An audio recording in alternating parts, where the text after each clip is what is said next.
Hi, welcome to CISSP Night's daily questions and answers. We'll continue from here. The question number 6 is you want to upgrade and the speed and capabilities of your company's wireless local area network, and currently it is 802.11g standard, and client communicate with one another through a central access point. See, this part is like a distractor, so we can ignore it. But the question here is how to upgrade the speed while currently it is 802.11g. So that's the important thing. So do we have any other standard which is better than that, have better speed and better capability? So if we see down, which of the following standard we'll implement here? It is 802.11a to 11g is already there, 802.11n and 802.11d. So as we know, 802.11g is having like 54 mbps speed. So we will choose answer C. So let's see the answer. Okay, so of the choices provided, we should implement 802.11n wireless standard, which provide throughput at up to 600 megabits per second, and this fast throughput is made possible by the implementation of multiple input multiple output support, which devices use multiple antennas to send and receive data using different frequencies. So yeah, so we should also know 802.11a and G, their throughput is up to 54 mbps. So 802.11n is the one who is having the highest speed. Okay, let's move to next question. What is the longest hash value that can be created by the secure hash algorithm SHA? Okay, we have four options: 384, 256, 1024 bit and 512 bit hash value. Fine, we'll select option D. Let's see the answer here. Okay, so SHA can create a 512 bit hash value, and as we all know, it's a set of hashing algorithm which can convert variable length into input into fixed length hash value. Hash values are often used to ensure the integrity of data. So we'll know if any data is altered or modified and it doesn't, the original value, original data, if it doesn't matches with the value of the altered data, we'll definitely know that data has been, its integrity has been modified, or somebody did some intervention. So yeah, so we should remember that SHA longest hash value is 512 bit hash value. Let's move to next question.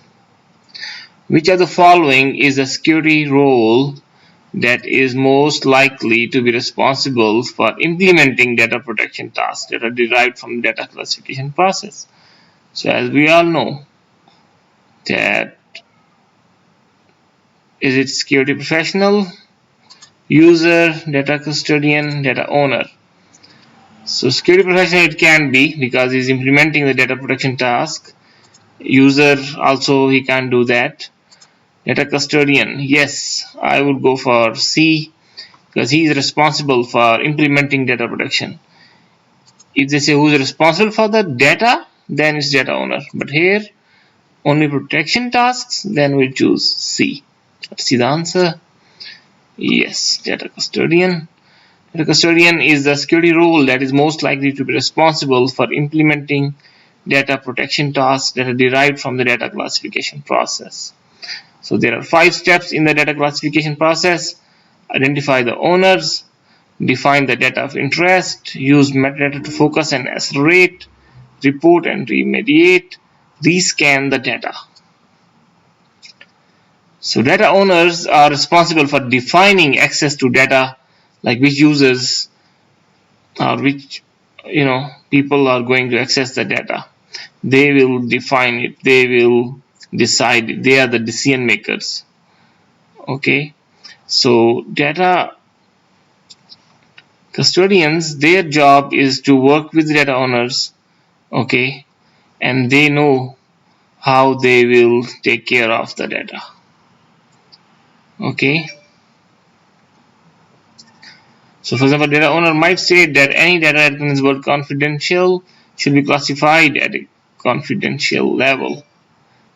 So a basic data classification hierarchy includes confidential, private, sensitive, and public. So these are the main four classifications of data which we should remember. Okay, uh, and then after data of interest has been defined, file metadata can be used to more efficiently locate the data that requires protection. Okay, like metadata might contain access permission information, access activity information, and ownership information.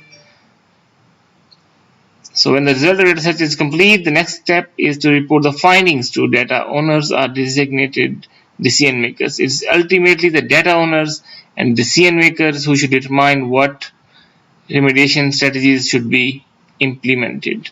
Finally, regular rescanning of data should be performed in order to verify the classification levels of new and existing data. The value of data can change over time. This is very important. Value of data can change over time.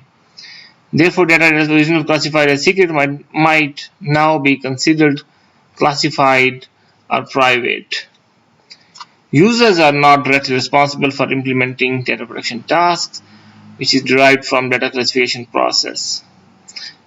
However, an organization assigns user privileges and permissions based on the principle of least privilege. Users are given only enough access to be able to do their jobs. Maybe just to view the data, but not modify it. Security professionals are not necessarily directly responsible for implementing data protection tasks, which comes after the data classification process.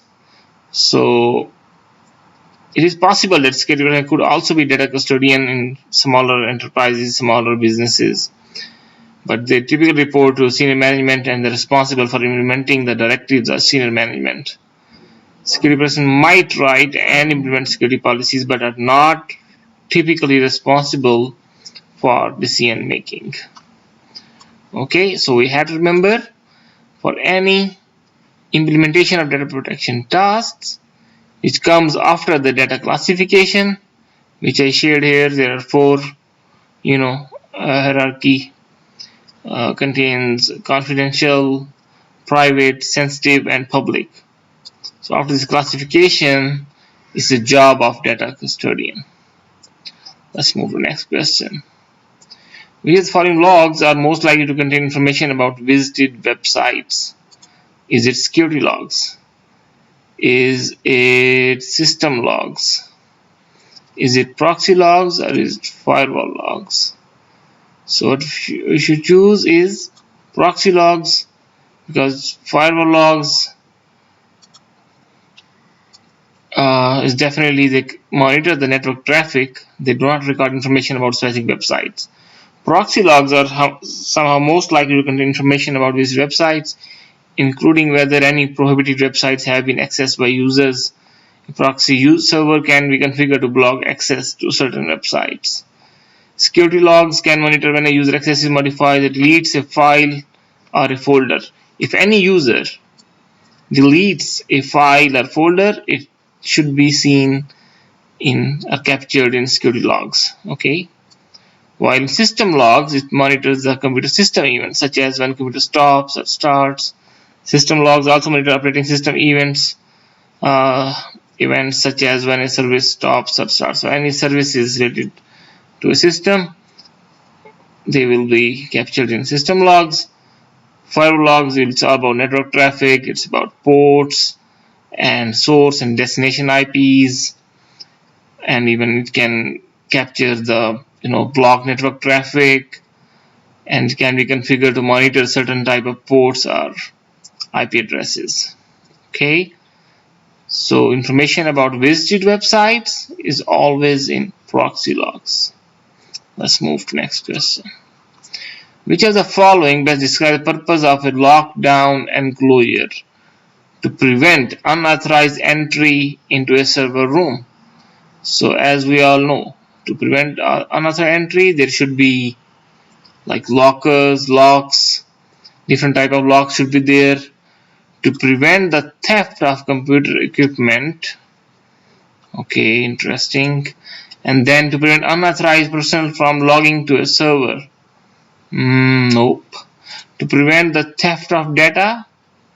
No. Lockdown enclosure is basically used to prevent the theft of any computer equipment. Let's see the answer. Yeah, a lockdown enclosure is designed to prevent the theft of computer equipment. The computer equipment to be protectively placed inside the lockdown enclosure, which is typically bolted to the wall, the floor, or some other large immobile surface. Lockdown enclosures are not designed to prevent the theft of data. If the computer is connected to network, data on the computer is definitely vulnerable to theft. And they're also not designed to prevent unauthorized personnel from logging onto a server. So access control should be established so that only administrators are able to log on to the servers. And they're also not designed to prevent unauthorized entry into server room. Server rooms doors should be locked with magnetic locks, deadbolt locks, combination locks, or other similar sort of locking mechanism. The server room should not contain any other methods of ingress, such as exterior windows. Okay, so the main job of lockdown enclosure is to prevent the theft of computer equipment. So at what layer of OSI model does secure HTTP encrypt packets? SHTTP is the older one. If it is HTTPS, I would go for transport layer, but I think this is SHTTP, so I will go for D. Let's see the answer.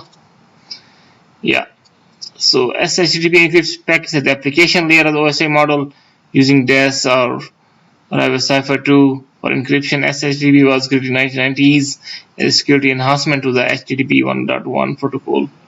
It does not encrypt the HTTP header, but encrypts only the HTTP data. Okay.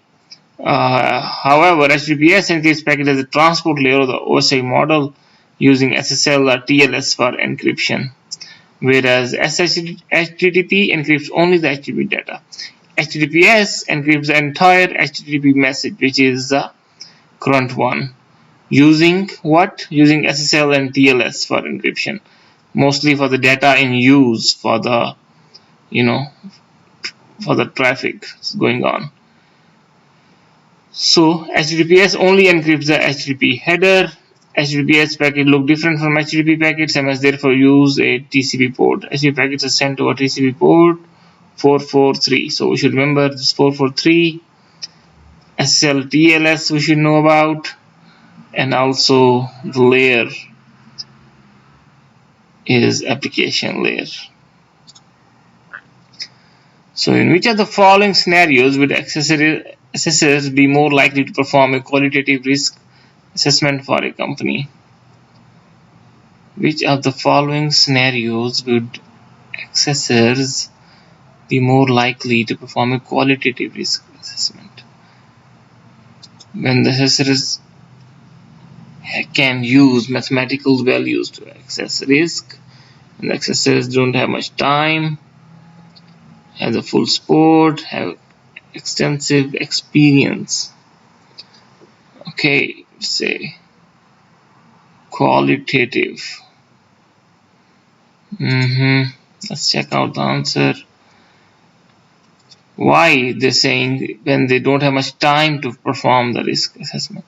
Assessor will be more likely to perform a qualitative risk assessment when the assessors don't have much time to perform. Qualitative possess the following characteristics. They don't require a lot of numerical data. Okay, there's no calculations there. They provide results that are descriptive rather than measurable. They are easier to perform and require less time than quantitative risks.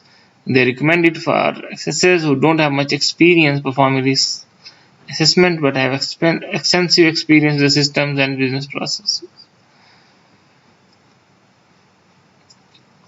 So if they are experienced and are able to use mathematical values, as we say here, then there should be quantitative risk assessment.